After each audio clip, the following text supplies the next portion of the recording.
I'm back from my training arc.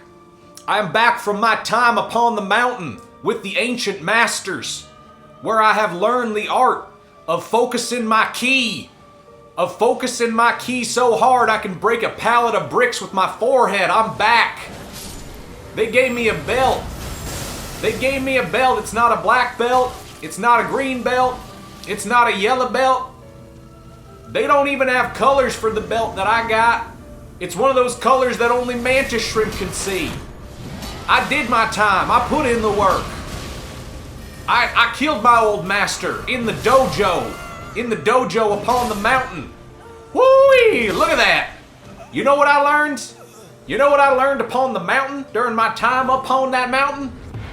Learned how to fight me some wizards. They said, infomercial. Infomercial, your people need you. Your people need you back in Elden Ring, back in the lands between. It's bleak. We've got people still using the magic bow. We've got people still wearing the Lionel set. There's people still using the Bloodhound Fang. Even though the DLC came out 2 months hence, they said. They talk old school, they talk old fashioned up there. They said it's so dire, people are getting these criticals, but there's no damage. I said, boy, don't even worry, R1, it's not a thing. It's not even a thing. I don't think it's a thing.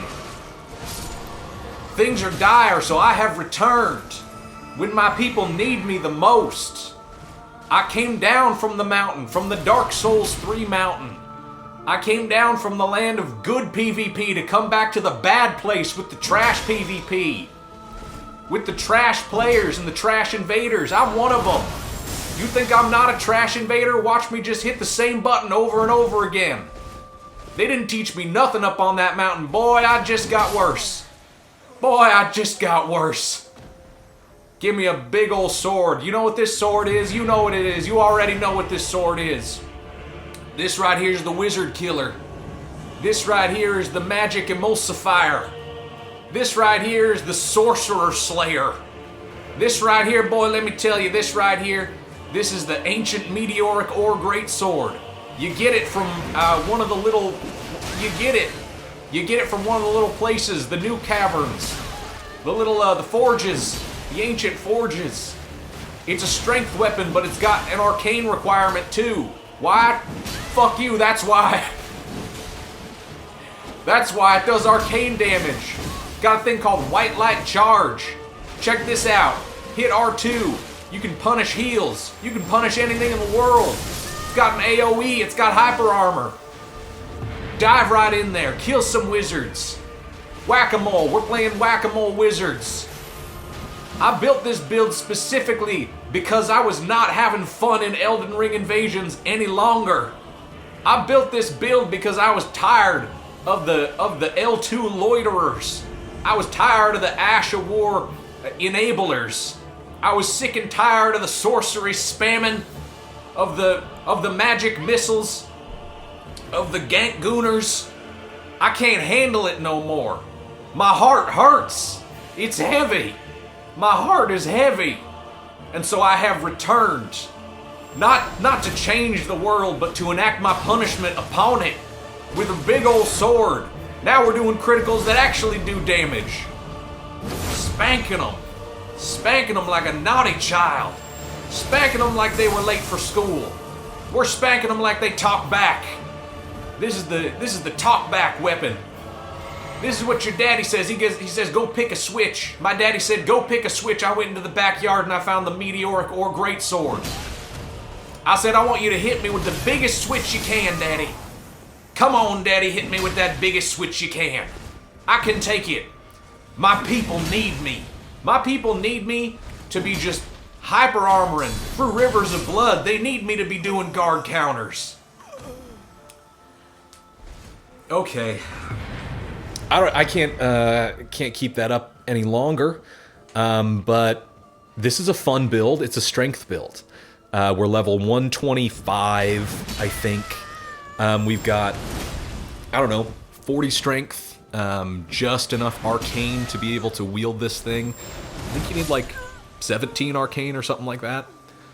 But one of the nice things about having Arcane on a strength build is that if you put any kind of status effect buildup on a colossal weapon, it'll build up so quick. Like, I have a bleed-infused Watchdog Greatsword on this build, too. If I want something with, like, a little Ash of War switch-up. And, yeah, you can proc bleed on people in, like, 2 hits, basically.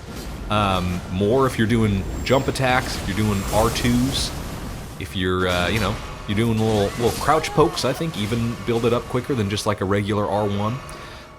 So that is one reason why, once you get up to this level, on any strength build, you could probably benefit from putting some Arcane on it.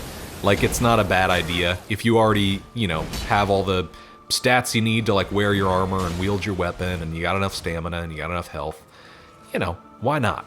Why not? He thought he could run! Woo-wee! He thought he could run! Get inside there, boy! Get inside there! Go on, chase him down! Come on, Cletus! Come on, Charles Van Cletus! That's that lore tidbit for you. The banished knight here, name is Charles Van Cletus from Cincinnati, Ohio. You see that in an item description that you can find in the DLC.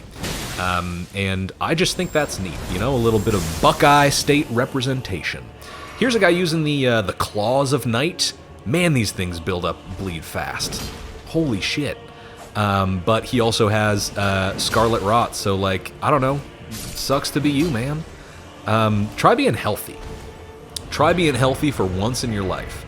Without the Scarlet Rot, without the, without all the various diseases and illnesses that all of my opponents have, all of my ops are sick. All of my ops have a little cold, and they're going hem hem like a little Victorian child. All my ops are Victorian children, and they've got the sickness that little kids used to get in the 1800s when you put them by like an open window for too long. All my ops are like, I got the consumption. Don't invade me. I got the vapors. I've got the wasting disease. I need to take a vacation in the fresh air of the, where did people go for vacation back then? Like the Catskills? I need to go up into the mountains. I need to go up into the rejuvenating waters of the holler. And I need to experience the wonders of God's good nature. That's what my ops say. All my ops, sick little babies, little weak, fragile children. That's all of them. I'm back, by the way. We're so back. We're so back. Back from a little vacation, both literally and metaphorically speaking. I was literally on vacation in Iowa, and I was metaphorically on a vacation in Dark Souls 3. And I'm still going to be putting up, I think, a few more, like, Dark Souls 3 invasion videos, because the build that I have there is not quite finished, and I'm a fake gamer girl, because I have never finished Dark Souls 3's DLC. Never have. I played through the base game when I got it, like a long time ago, and then, like, it came with the DLC, but by the time I was done with Dark Souls 3, like the main game, Elden Ring was out. So I was like, all right, bye. See you later. And so I'm going to be playing through that because I'm enjoying it a lot. I'm learning to love Dark Souls 3. It used to be one of my least favorites in the series, but man, is it nice. It's so good, especially as, like, the last Dark Souls game, Because Elden Ring is not Dark Souls. You might be fooled. You might think, oh, this is just open world Dark Souls.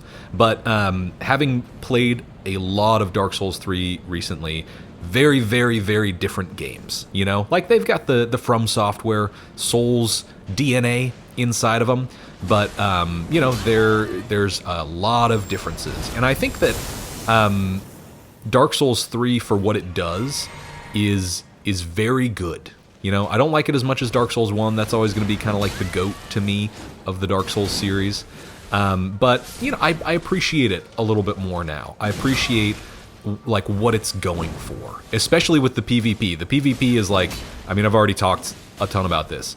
So much better. So much better than Elden Ring. Like, it's unbelievable. I can't believe it. Anyways, white light charge. Woo, look at that white light charge. Let me charge in on that white light.